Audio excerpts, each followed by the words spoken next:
السلام علیکم ورحمۃ اللہ وبرکاتہ۔ بسم اللہ الرحمن الرحیم۔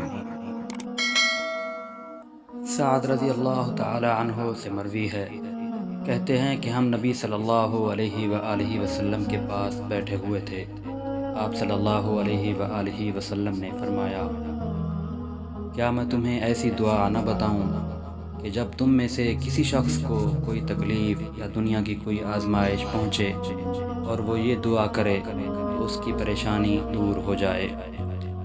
آپ صلی اللہ علیہ وآلہ وسلم سے عرض کیا گیا، کیوں نہیں؟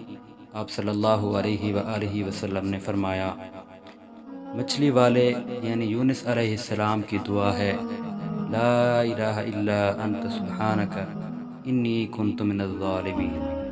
اے اللہ، تیرے علاوہ کوئی سچا معبود نہیں، تو پاک ہے، میں ہی ظالموں میں سے ہوں۔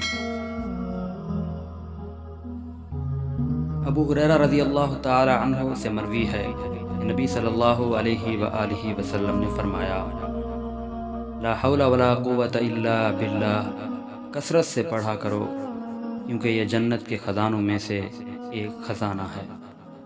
دوستو، دعا کرتے ہیں اللہ تعالی ہمیں پیارے نبی کی ان پیاری باتوں پر عمل کرنے کی توفیق عطا فرمائے، آمین۔